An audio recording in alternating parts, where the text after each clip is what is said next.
The student placed his camera on the ledge and pulled himself up.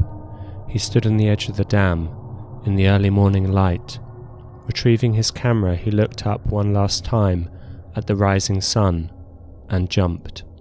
His body tumbled 50 meters, striking the dam before hitting the water hard. But, as if possessed, he held tightly onto the camera. Later, his mangled body was dragged from the water, still clutching the camera. Its footage was somehow recovered by the police. He had filmed a final close-up of his pale face before he took his own life. Floating in the air behind him was the dark figure of an old woman.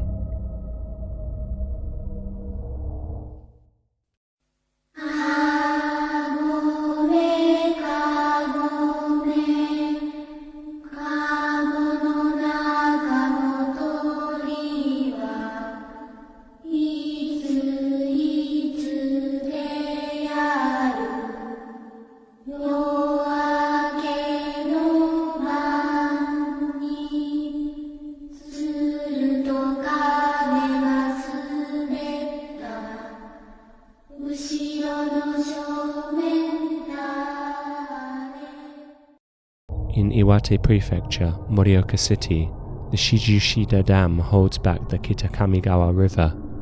The dam has become a well-known sight for those wishing to end their lives. It is rumoured that every evening, the faces of the dead appear on the surface of the lake and stare reproachfully up at the sky. The construction of the dam was completed in 1968.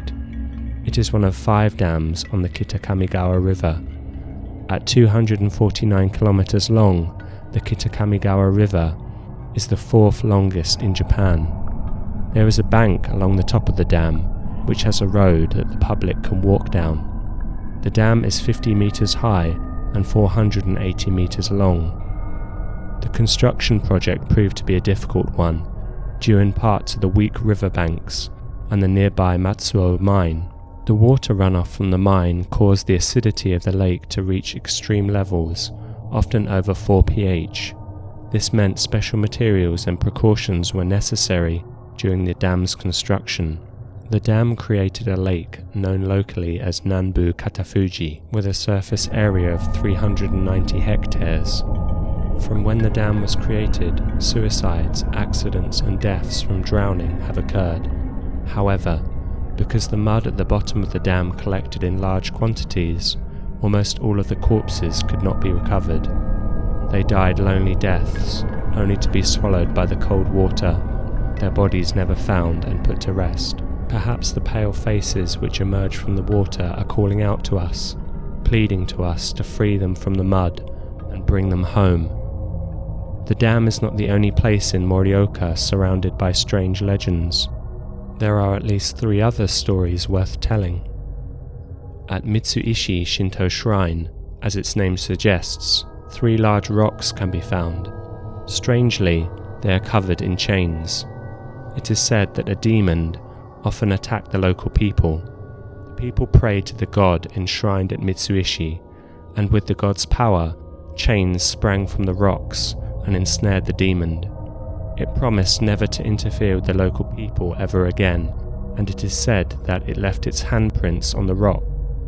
This is supposedly where the name of Iwate Prefecture comes from. Further upstream at the Suian Dam, a horrific ritual took place. This dam began construction in 1625 on the orders of Date Masamune. In order to calm the god of the river, a Mizukami, a woman known only as Stone, was brought in Senuki and sacrificed to the river. Another woman, whose name was recorded as Crane, was buried alive in the embankment. Matsuo Mine, which caused the lake to become so acidic, opened in 1914. Iron and sulfur were mined there until 1979.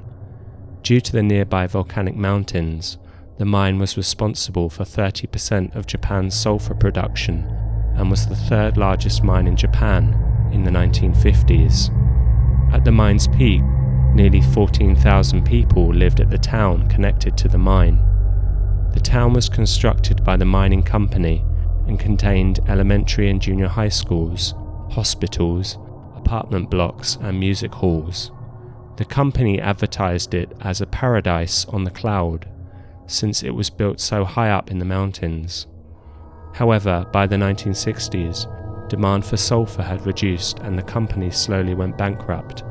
Without the mine, the town was also doomed. It was abandoned, and all of the wooden buildings in the town were burnt down, leaving only the giant concrete shells of the remaining buildings.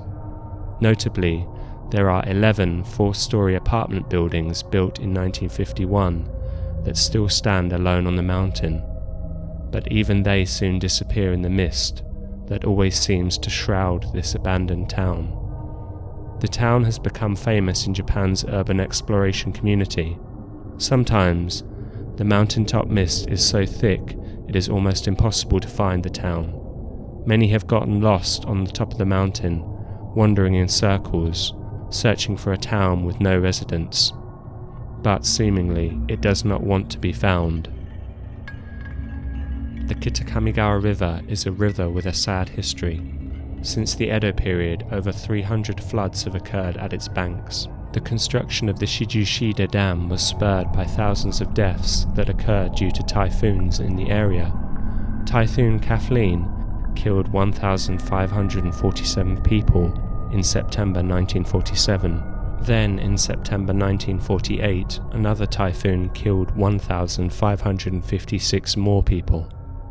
Upriver during the 2011 Tohoku earthquake and tsunami, 74 children, 13 teachers, and many more locals were killed at Okawa Elementary School.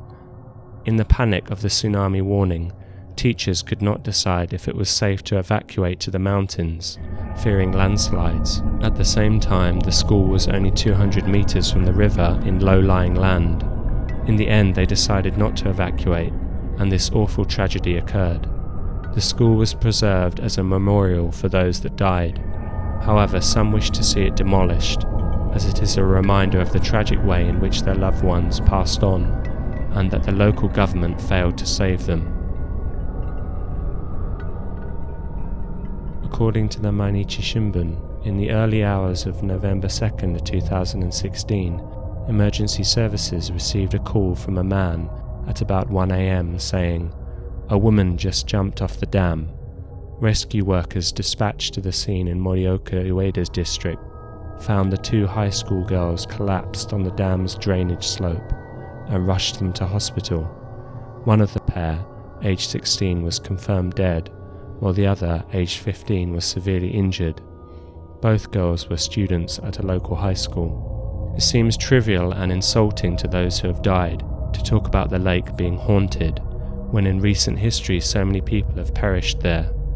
Perhaps these tales are a warning to those who would think of taking their own lives at such a place. Or perhaps they are simply a cruel way for the community to deal with such sad events. Either way, they are certainly no comfort to the families of those who are left behind.